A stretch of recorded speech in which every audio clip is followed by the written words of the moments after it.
রাজশাহী শহর দিনে বেশি সুন্দর নাকি রাতে বেশি সুন্দর? প্রায় প্রতিদিন 1000-এরও বেশি মানুষ এইখানে রাজহাঁসের কালাভুনা খাইতে আসে। আজকের এই ব্লগে সম্পূর্ণ বিস্তারিত জানতে পারবেন এবং রাজশাহী শহরটা আজকে আমরা ঘুরে দেখাবো। আজকে ঈদের প্রথম দিন আমরা প্ল্যান করলাম যে আজকে আমরা যাব রাজশাহী ঘুরতে। সর্বপ্রথম আমরা আমাদের বাইকে তেল তুললাম এবং আমাদের নিয়মটা ছিল যে পিলিয়ন থাকবে তার অর্ধেক টাকা বেয়ার করতে হবে, মানে তেলের টাকা। ঈদের প্রথম দিন শুক্রবার ছিল, তার জন্য রাস্তা প্রচুর পরিমাণ জ্যাম ছিল। আমাদের প্রথম প্ল্যান ছিল বাঘা মাজার শরীফ মসজিদে নামাজ পড়ার, কিন্তু আমাদের হাতে অনেক টাইম ছিল, তাই আমরা প্ল্যান করলাম যে এইখান থেকে মানে বাঘা থেকে আমরা পুঠিয়া মডেল মসজিদে নামাজ পড়বো। সেই উদ্দেশ্যে আমরা পুঠিয়ার দিকে রওনা দিলাম। পুঠিয়া যাওয়ার সময় রাস্তার প্রেমে পড়ে গেলাম। এত সুন্দর প্রাকৃতিক পরিবেশে ঘেরা সে পুঠিয়ার রাস্তা, দেখার মতো রাস্তা ছিল। তো দেখতে দেখতে আমরা পুঠিয়া রাজবাড়ি পৌঁছাই গেলাম। আমাদের হাতে টাইম আছে, তাই আমরা এখন মডেল মসজিদে নামাজ পড়বো। তারপরে প্ল্যান করলাম যে নামাজ পড়ে এসে আমরা পুঠিয়া রাজবাড়ি ঘুরবো। আমরা পুঠিয়া মডেল মসজিদের উদ্দেশ্যে রওনা দিলাম এবং চলে আসলাম পুঠিয়া মডেল মসজিদে।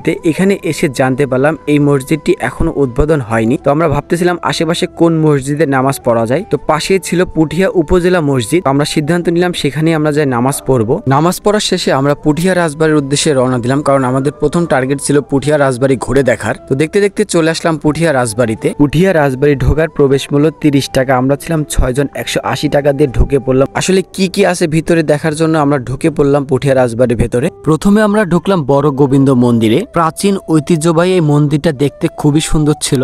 প্রাচীন আর্কিটেকচারের নিখুঁত কারুকাজ দেখলে আপনারা মুগ্ধ হবেন। এইখানে আসলে আপনারা দারুণ ছবি তুলতে পারবেন। পুঠিয়া রাজবাড়ি মোটামুটি অনেক কিছু দেখার ছিল, বাট আমাদের হাতে খুব একটা টাইম ছিল না, তার জন্য আমরা বেশিক্ষণ সময় এখানে কাটাইনি। আমরা কিছু ছবি তুললাম, দিয়ে আমাদের এখান থেকে বের হয়ে যেতে হলো, কারণ আমাদের গন্তব্য রাজশাহী। তো আমরা রাজশাহীর উদ্দেশ্যে রওনা দিলাম। তো দেখতে দেখতে চলে আসলাম বাংলাদেশের সবচেয়ে পরিচ্ছন্ন শহর রাজশাহী সিটিতে। রাজশাহী শহরে আমরা ঢুকলাম 3টার মধ্যে। তো আমরা দুপুরে কিছু খাইনি, তো আমরা প্ল্যান করলাম রাজশাহী শহরের বেস্ট খাবার কোথায় পাওয়া যায়। তো মোটামুটি আমাদের প্ল্যান ছিল কুটুমবাড়ি যাব রাজহাঁসের কালাভুনা খাইতে, সেখানে নাকি দারুণ রাজহাঁসের কালাভুনা পাওয়া যায়। তো আমরা ম্যাপে দেখলাম রাজশাহী শহর থেকে আমাদের কুটুমবাড়ি যাইতে লাগবে 17 কিলোমিটার, অর্থাৎ গুগল ম্যাপে দেখলাম যে কুটুমবাড়ির অ্যাড্রেসটা হলো মরমরি বাজার। তো আমাদের শহর থেকে যেতে হবে 17 কিলোমিটার ভিতরে। গুগল ম্যাপে দেখাচ্ছে আমাদের এখনো 11 কিলোমিটার যেতে হবে, আমাদের 26 মিনিট সময় লাগবে। আমরা যতই ভিতরের দিকে যাচ্ছি ততই গ্রাম্য পরিবেশের মধ্যে ঢুকে যাচ্ছি। তো বিশ্বাস করেন রাসেল ভাই, এখানে আসার পরে এতটা ভালো লাগতেছে বলে বোঝাতে পারবো না। আমরা খুবই এনজয় করতেছি, কারণ শহরটা আমরা এনজয় করে আসলাম, এখন আমরা গ্রাম এনজয় করতে পারতেছি। বলতে পারবো পেশা উসুল আমাদের ট্যুরটা, কারণ আমরা শহরটাও পাচ্ছি গ্রামটাও পাচ্ছি। দেখার মতো গ্রাম ছিল।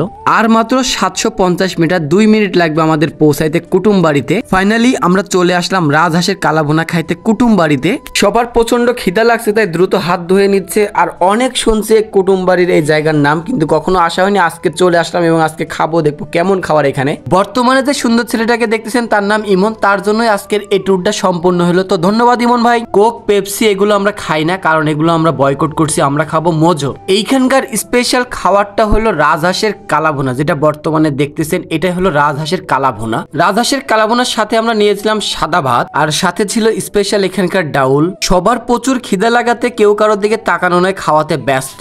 রাজহাঁসের কালাভুনা এক প্লেট 150 টাকা। তো 150 টাকায় কয় টুকরা গোশ পাওয়া যায় সেটাই গুনা শুরু করলাম। তো আমি পিওর গোশ পেয়েছিলাম 5 টুকরা, আর হাড্ডি মাড্ডি দিয়ে টোটাল 8 টুকরা পেয়েছিলাম। আমি খাওয়ার ভিডিও করতেছিলাম, এদিকে সবাই প্রায় অর্ধেক খাওয়া শেষ করে ফেলছে।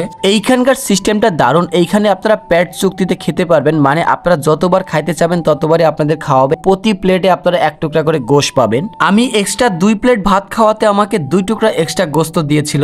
খাওয়ারটা অনেক বেশি মজাদার থাকাতে আমরা প্রায় সবাই 2-3 প্লেট করে খেয়েছিলাম।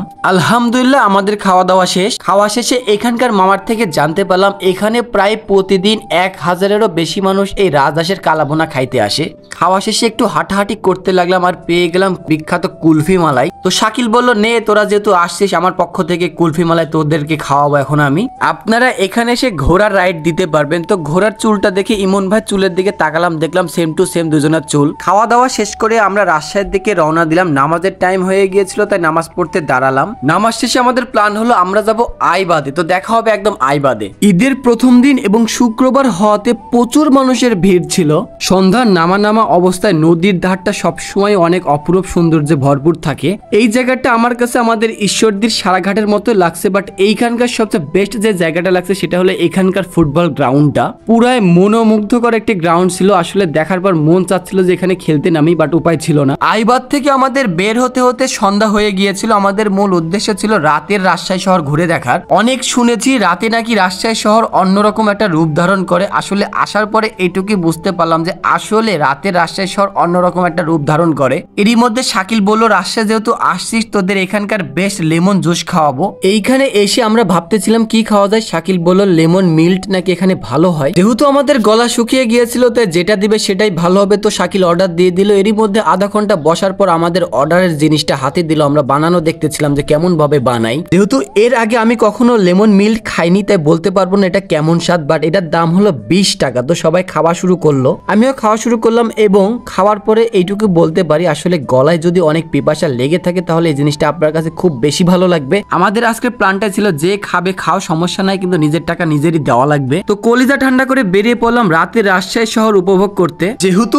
আমরা সারাদিনই আজকে রাজশাহী শহরে ছিলাম, যদিও রাজশাহী শহরে এমন ভাবে ঘোরা হয়নি তাই আমরা অনেক জায়গায় চিনি না জানি না, বাট ঘুরছি কিন্তু রাজশাহীর অনেক জায়গাতে। আজকে সারাদিনই আমরা রাজশাহী শহরে ছিলাম। রাজশাহী শহরে দিনের বেলা এবং রাতের বেলা দুইটাই উপভোগ করতে পারছি। রাজশাহী শহরে দিনের বেলা এবং রাতের বেলা উপভোগ করে এইটুকুই বলতে পারবো বাংলাদেশের সবচেয়ে পরিচ্ছন্ন এবং সুন্দর শহর রাজশাহী শহর দিনের বেলা থেকে রাতের বেলা বেশি সুন্দর। এই ছিল আজকের ভিডিওটা কেমন হয়েছে অবশ্যই আপনারা কমেন্ট করবেন, এবং আপনাদের কি মনে হয় রাজশাহী শহর দিনের বেলা বেশি সুন্দর নাকি রাতের বেলা বেশি সুন্দর? তো ভালো থাকবেন, সুস্থ থাকবেন, দেখা হবে নেক্সট ভিডিওতে। আল্লাহ হাফেজ।